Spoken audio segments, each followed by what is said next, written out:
Alright, guys. So today, what we'll be doing is like it's kind of a weird concept, but suddenly I just came up with this idea that maybe if I am preparing for my exams, then why not to just prepare it with you guys? So, yep, that's what we are going to do. And the reason why I came up with this idea is I'll show you why. You have to like look at the bottom right corner of screen, right? Yeah, this is the reason.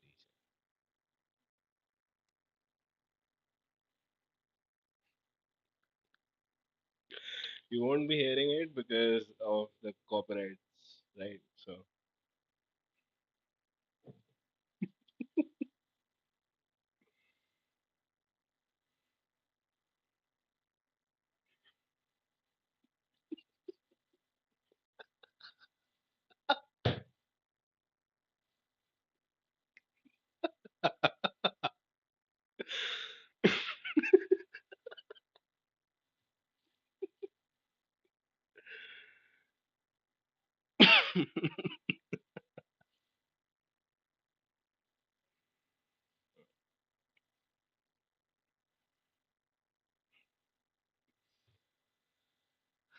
all right.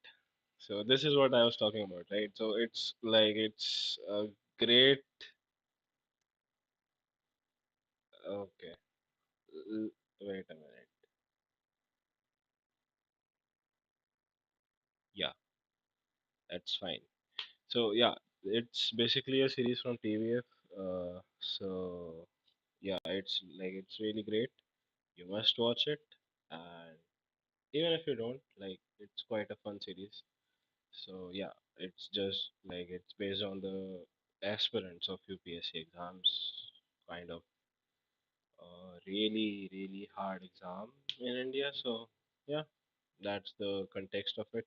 So yes, the thing is, I'll be listening to it because it's really great. It's fun to listen to, right? But at the same time, as you can see on your screens, we'll be having this PDF where I have all the topics of the subject. And by the way, the subject today is SCMP, which is the subject from the 8th semester of mechanical engineering, probably the institute in which I am right now. It has maybe I don't know why, but it has discontinued the branch mechanical engineering, but for some reason maybe they thought, okay, let's just flip it off. So yeah, kind of sad, but at the same time, the university is obviously having it. So yeah, if it happens that your actual syllabus matches with mine, then maybe all these topics that I'll be discussing can be of some good help. Right? Yeah. So this is all about the stream, guys. I don't expect anyone to be here chatting or something. Right? Yeah. Like that's clear, crystal clear. Right. So let's start this.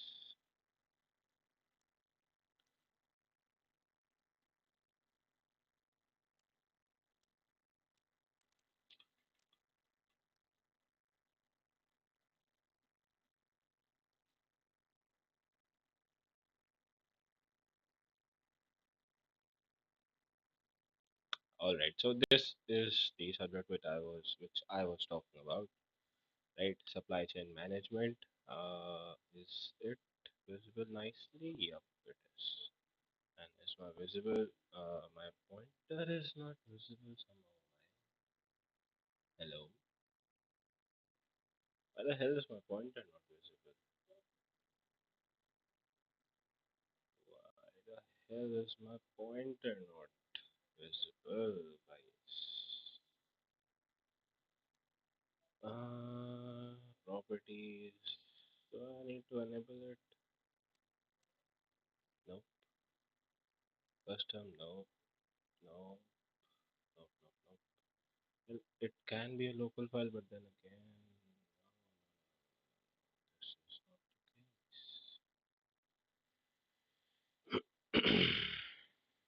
this isn't the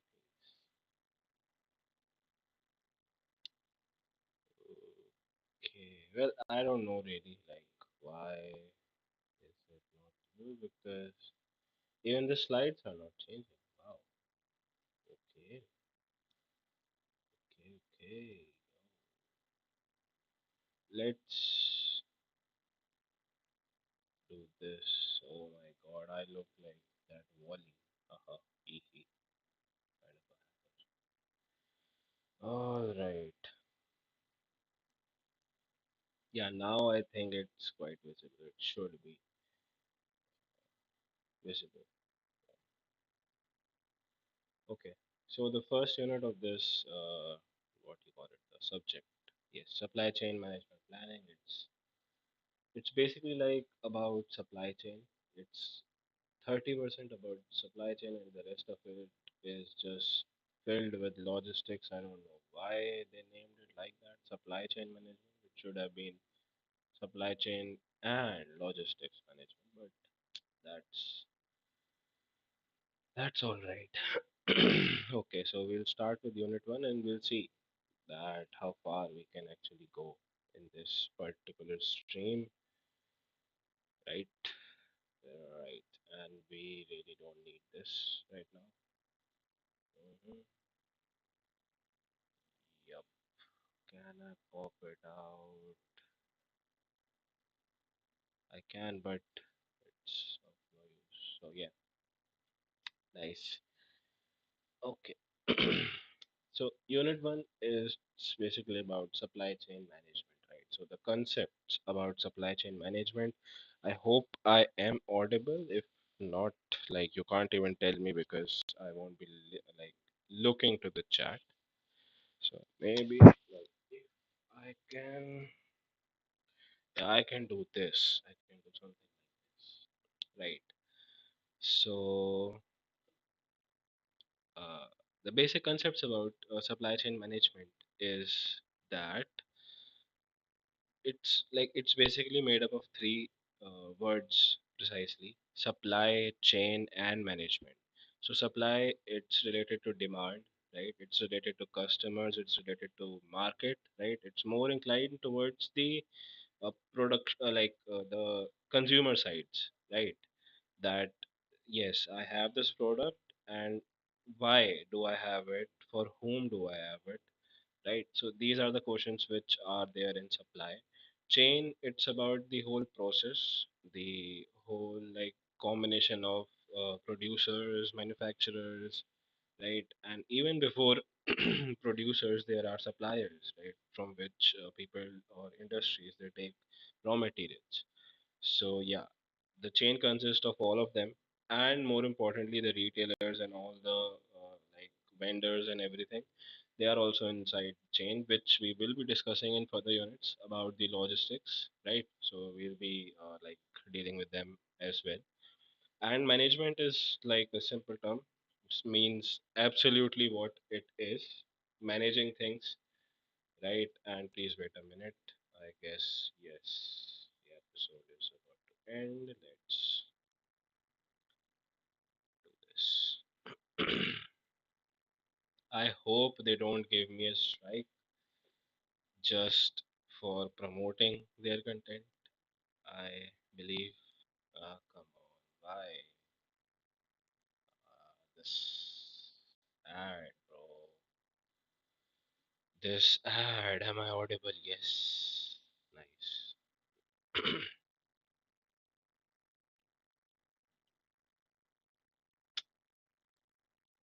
Come on, man.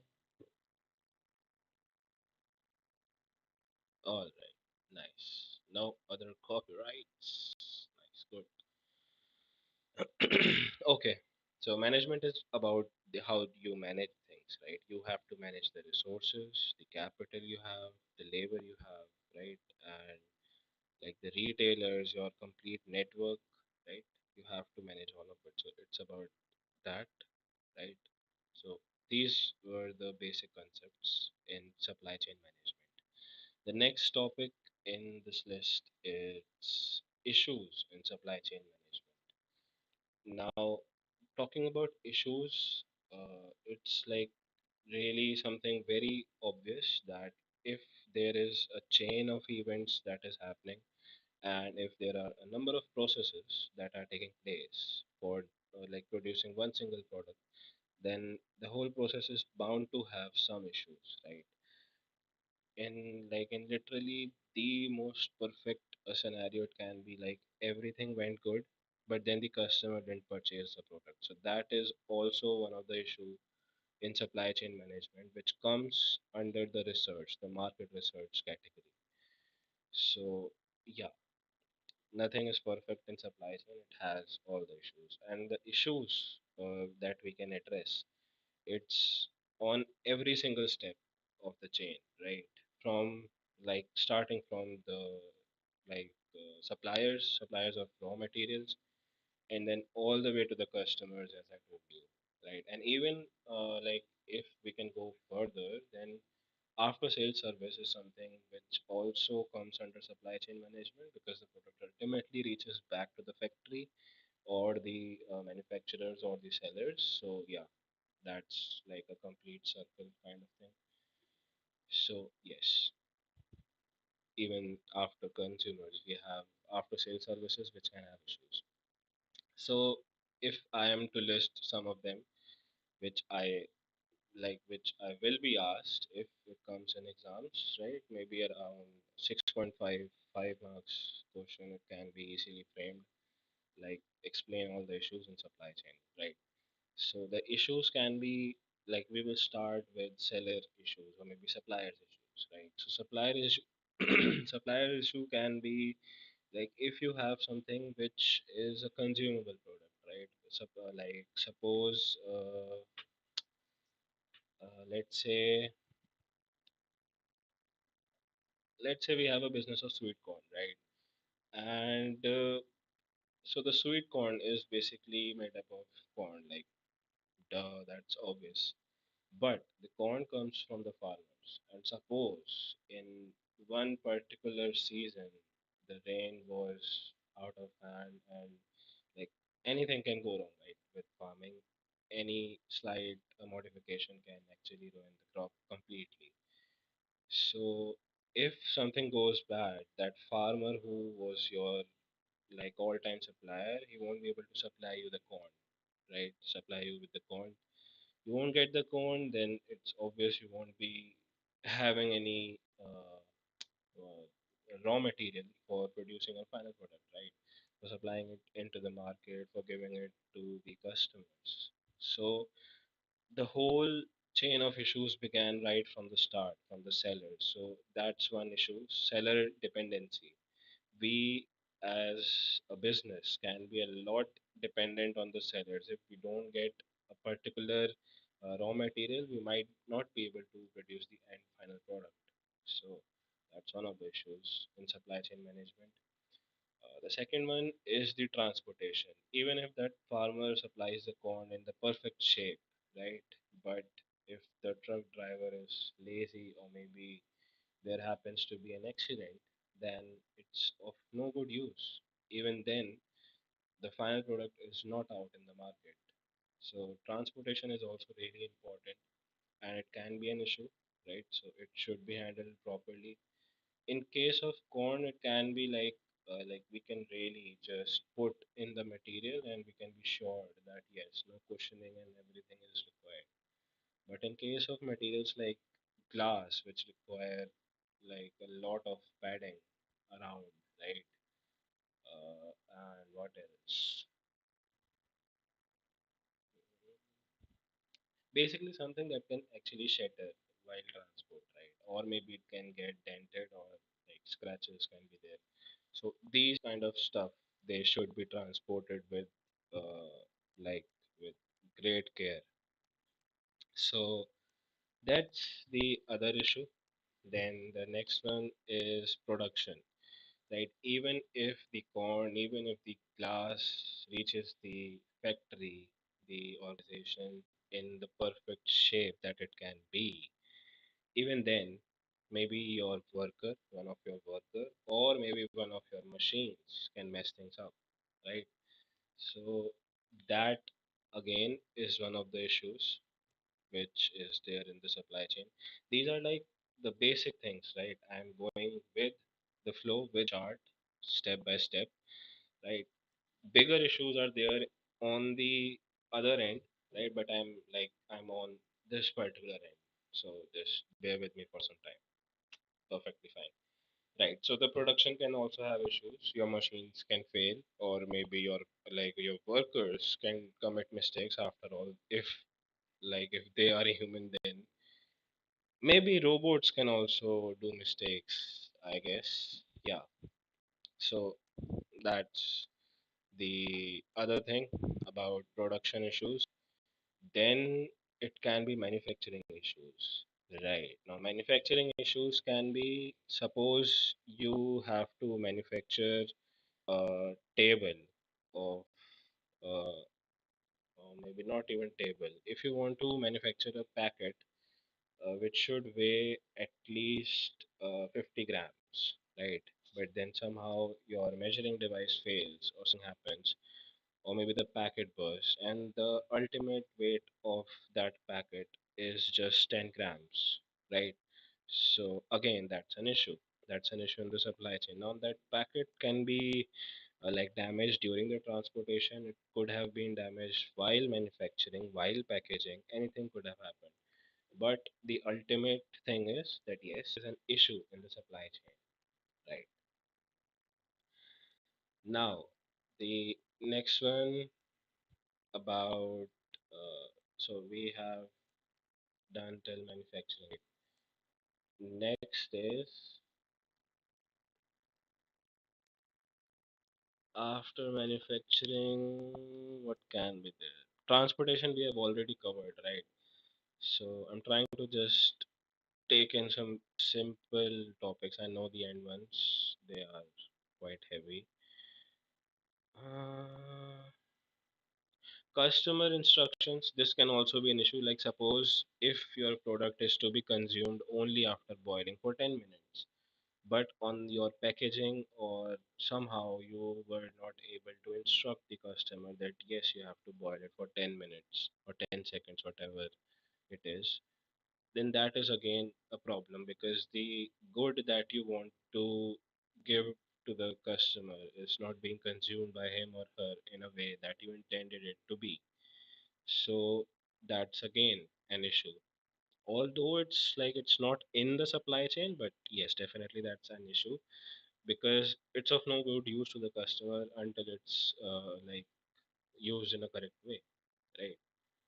So yes, that's one thing. If someone discovers nuclear fusion and instead of using it for powering the whole country, they use it to destroy a nation, then that's a failure in terms of discovery, in terms of science inventions, right? So this is kind of a thing that's again an issue. And the main issues are like the final end issues. They are market research. Your research team should be like very on their toes, very much on their toes, because the market changes instantly. And with the growth of social media, the change is very more frequent these days. Today, the customers may like sweet corn, the other day they might not like it. So you must, and marketing team, your research team should be able to track that fluctuation and track that what you call it demand volatility.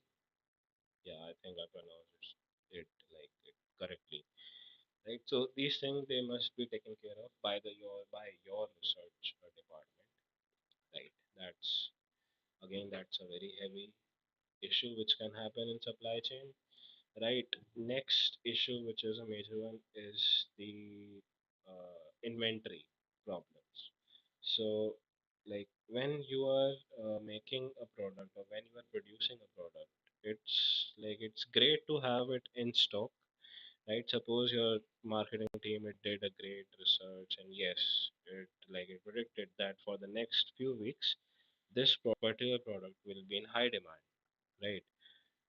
But even if it's in high demand, you have to store it at your place, right? So for that you need an inventory. Now, inventory is a place where you hold raw materials as well as finished products. Finished products can be like the inventory for finished products can be a warehouse, but yes, it can be stored, it can be considered an inventory, right?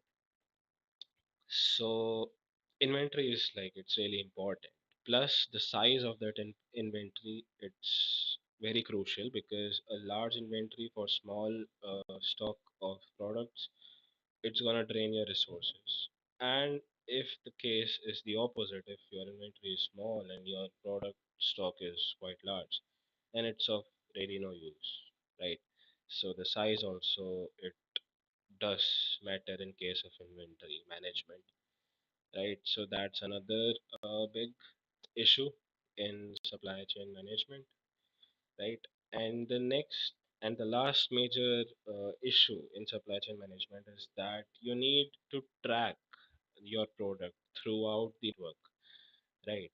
So, if your product is at a particular stage and you want to track it, that okay, did it go through this particular stage or like it skipped some other task or something, then you should have the command of all the processes on all the processes that are in your supply chain, right?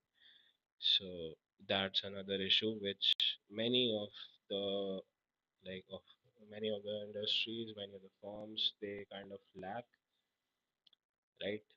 So you need to have a tracking record of your product throughout the network, right? Throughout the chain. So that's this is the final topic of issues in supply chain management. Right now, the next is demand volatility, demand volatility. I guess I'm pronouncing it right, and information distortion.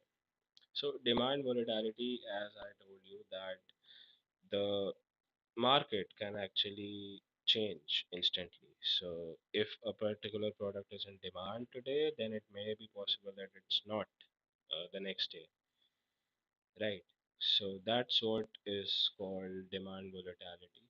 It's quite volatile, right? It's quite delicate, and it should be handled with care because ultimately the demand is something which actually it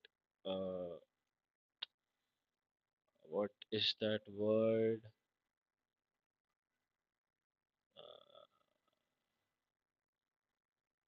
it actually determines how well of a business you have, right? Or it can like how well your business can develop in the coming years. So that's one thing, right? This is about volatility. Now the another thing is information distortion. So this is quite it's quite common at a place which let me give you an example. Suppose you are in a college and there is this guy who's selling who's selling leaflets of a business or a product, right? Now that guy has got 100 leaflets, and he has been told that the more you sell it, the more of the money you get, right? Now, the whole purpose of selling those sheets of paper, they are literally just sheets of paper telling you some information about the product, right? Trying to lure, like, let's just ignore the sentence. I fucked up. Okay, so the whole thing is that the purpose of selling that sheet of paper is to just make sure that okay, what we predicted the demand would be is actually the demand at the ground level, right? It's just to verify that, okay, I gave him 100 paper, and out of those 100, he actually managed to sold 60 of them. So yeah, the demand is quite good. We can actually go out and start selling the product on the ground, right, directly to the customers. This is the reason why they sell all those leaflets. Now, the catch here is that the guy who's selling it has his own limitations. he wants to sell as many as he can because the the payment that he will be getting, it's dependent on the amount of leaflets he sells. So he will try his level best. He'll maybe dig a hole and dump all the 100 all together, but he won't come back with a single sheet of paper in his hand. You can ask anyone, you can try it yourself, right? You can give someone 100 sheets, tell them every sheet you sold, it's of 5 rupees, and that person won't return you a single sheet back. Now, this is what we call information distortion. He actually, unknowingly, distorted whole information about the market, right? Now, according to you, what you saw, that yes, the demand is it's overwhelming. 100 out of 100 sheets of paper were actually taken by the customers. So, which means all of them are interested. But the case is, he didn't even go to the market to sell, to just distribute them, right? So, this is what is information distortion. It can be really misleading, and demand forecasting is the main which is affected by this image information distortion, right? Now, the other one is managing networks and relationships. Now, managing that, maybe they are all the issues in supply chain management. Maybe, I don't know. Well, I covered them already, so that's not a problem. Managing networks and relationships, that's actually really important. This was the last point which I discussed in the issues in supply chain management. Information management, sorry, network management, it's, oh my god, my face, shit.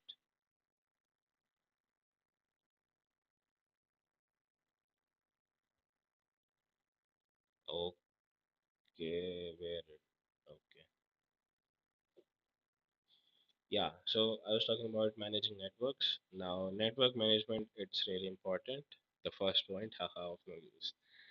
So, why is it important? That's one thing, right? Because maybe you want to keep good terms with your manufacturers, with your producers, with your sellers, right? Or maybe with your retailers. That's one valid point of why you want to manage the network and the relationship. They are they'll go simultaneously. Other thing, which is mostly the case, is because you want to grow as a business, right? If I am giving a person a phone to sell it in the market, then as a businessman, a good businessman, I should have a track of that phone, whether it has been delivered, whether the customer was actually a real one, or maybe it was some of the one of the family member, or maybe that same person actually purchased the phone, kept it in his pocket and then gave you the money, right? So this is something which businesses, they do keep track of, whether the customers are real, they are actually like uh, maybe they don't basically formulate things, right? If you or your business is not honest towards you, then it's not gonna grow. So that's the main thing that they should actually take care, that yes, the network is properly managed. You know the product, and you know what it is, where it is, and how it's performing in the market. Correct. And about relationships, it's you need to have a strict command over the network, but then you have to manage and have good relationships with the personals who are handling it, because they are the ones who are doing the hard work, right? You are giving the command, you are maybe a fund provider for them, but they are the ones who are dealing with the customer complaints and everything and all. So they should be treated properly with respect and all, right? So that's about relationships.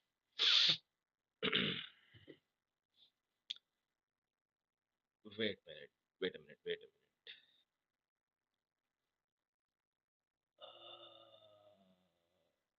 I think yes, this looks Good.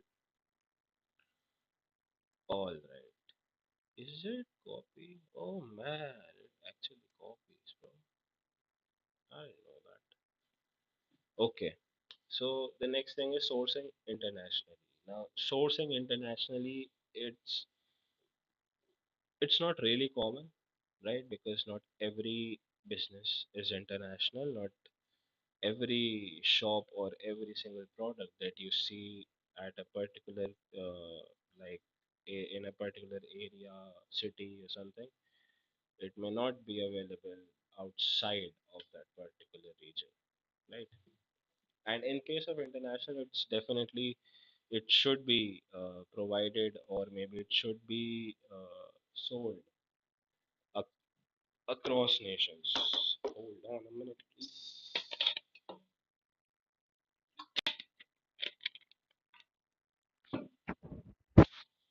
Yeah. So, like, while I'm holding this in my hand, I feel like I'm holding your ear in my hand, like literally whispering in your ears. That's quite, I don't know what to say, quite creepy. Yeah. Yeah. So, sourcing internationally, we were discussing about why and how it's done. So, sourcing internationally means either you are like taking a raw material from some other nation, right? And or maybe you are taking a service from other nations, right? That's called sourcing internationally. Now, why is it important? Suppose I want to manufacture a car model basically, and I require high quality carbon fiber. So, and I know a company in America or in Canada that manufactures the same exact material which has the strength I need. So instead of creating or maybe asking a retailer in India to actually manufacture it for you, you'll go with a trusted source, maybe because they are trusted. Yes, they should be trusted. Well, that's a basic thing that yes, the source should be a trusted one. They must not like take in the payment and then uh, there should not be like they ran away with the payment, right? That should not be the case, right? So that's one thing. So instead of taking the pain of creating it, manufacturing it here, you actually took help from a company which was international, which was like based in some other nation. What it did was it saved a lot of time for you, right? It saved the quality analysis for you. You didn't really have to test the material at all because it already came after being tested, right? So all those charges they were like uh, they were nothing in your case. But there's this one thing about sourcing internationally that it actually increases your product cost significantly because something which is of 10 rupees in India may not be of 10 rupees outside of India. Like in case of egg, a simple dairy product, something which is quite common, we can get it maybe even cheaper. I guess 6 is the cheapest price for egg that I have seen in India. So yeah, if something is of 6 rupees in India, then I'm pretty sure it's not that cheap in America or in some other nation that I'm actually like really sure about that. So that's one thing because why is it not that cheap to purchase an egg from America? Because that egg has to be packed, then transported, keeping in mind the date that it should be consumed within a particular time period, right? And then it has to be transported mainly with I don't know through ocean maybe, yes, through ships because that's the only viable way to transport an egg, right? You won't actually book a plane to transport eggs, right? Imagine raining eggs, bro. Shit. All right. So yeah, that's one thing. All of these things, all of these, they really do cost a lot, right? Try to make a courier to maybe another state, and you will understand how a single piece of bread can be multiplied 10 or 1,000 times, right? The more it travels, right? So, yeah, that was some kind of rubbish. Don't really focus on that. The whole point of it is if you take something from outside a nation, it's actually going to cost you a lot, but it's going to save you a lot of trouble. Correct. That's the only two, three things maybe that you can say about sourcing internationally, this topic, right? Then comes the other topic, which is actually a subtopic of the previous one, which is subcontracting within an international dimension. Now, subcontracting it is like distributing contracts of something to someone who is, in this case, an international organization, right? So, like the most basic example which most of you actually see around you is the Apple phones, or maybe the whole range of Apple products. They, the company is based in America, I believe. Yeah, because Steve Jobs was American, I guess. So it is based in America. Well, I can't confirm the facts. They are not actually the facts. So yeah, it's the catch that you want to have. So yeah, the company is based in one nation. It takes chips and other things, electronic items from Asian countries like China, Japan, and it assembles it at some third nation, and then again it gets transported to America, and then it redistributes it to other nations again. So this is called subcontracting. You give like contracts of manufacturing chips or manufacturing motherboards to China, and then it's their responsibility that the quality is assured, the on-time delivery is assured, right? Everything is assured. So it's like more of a relieving thing to do. Subcontracting is actually quite relieving for big companies, right? For MNCs. But like in case of Amazon, Google as well, if they are not selling a product, they are actually giving jobs in other countries.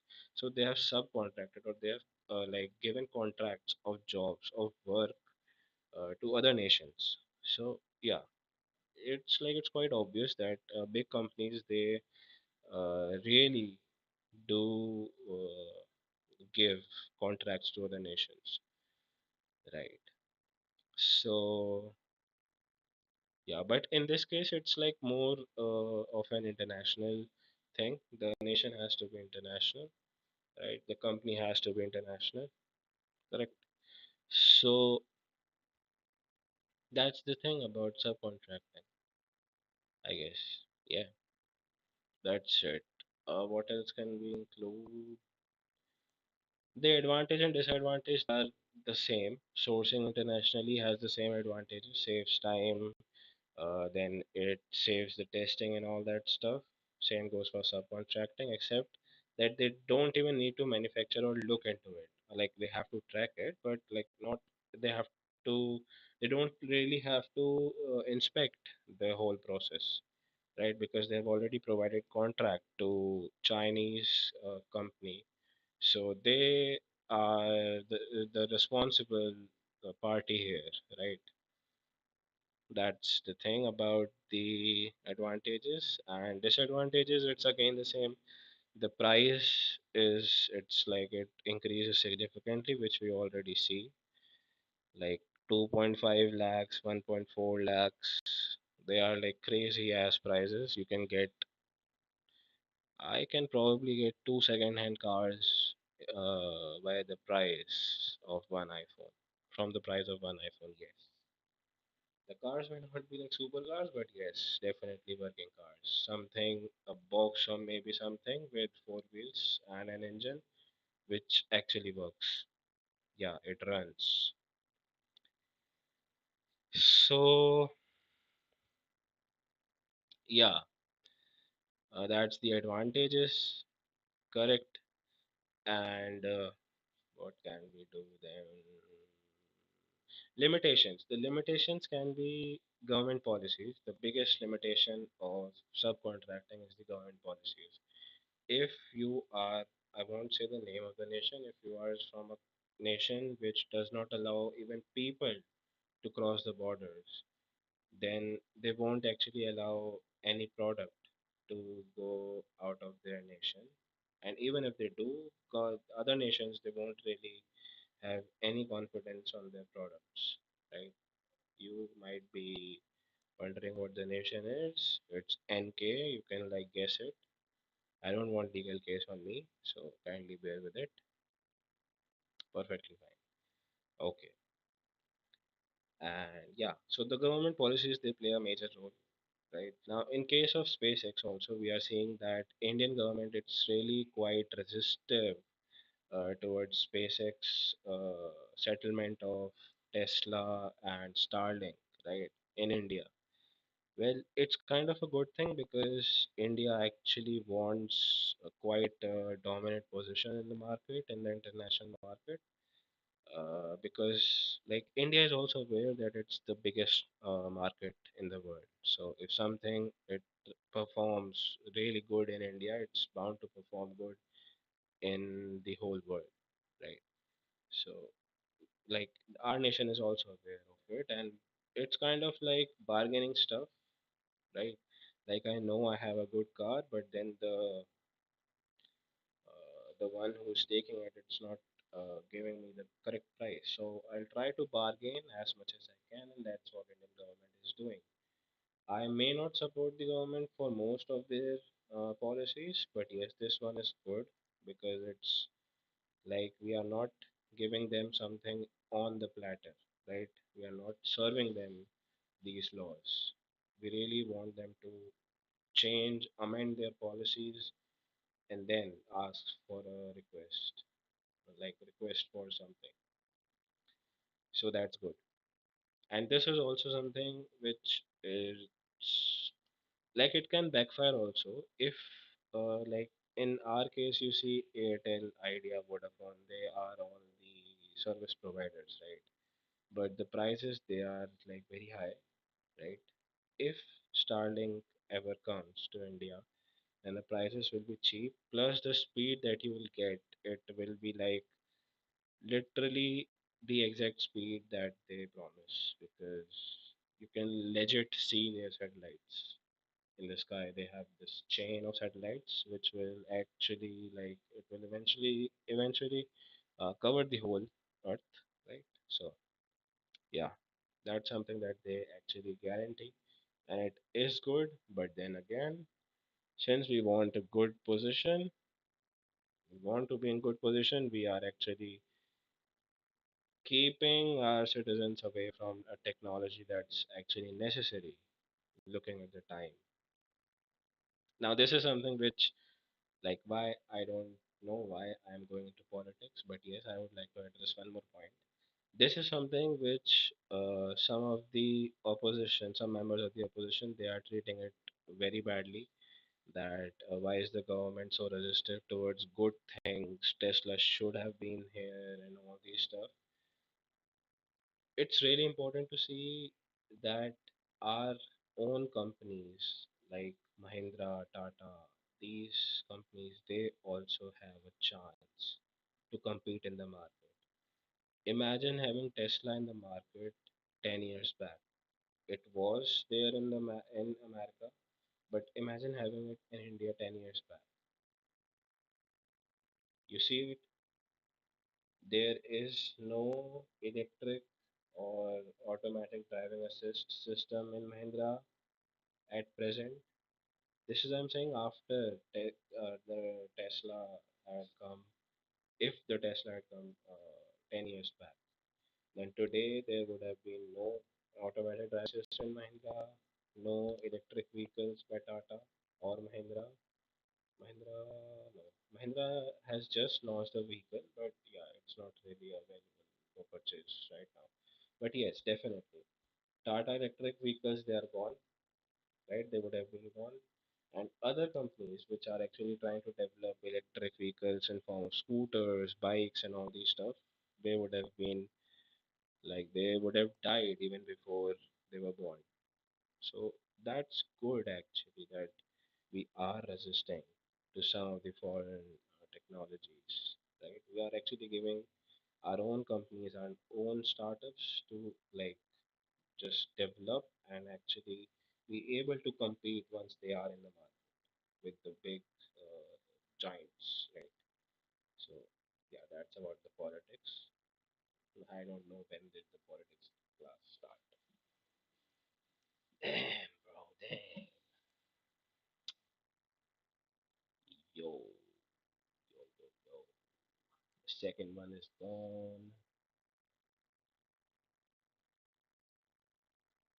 Bro, oh, thank God it was 5 seconds. Shit, man.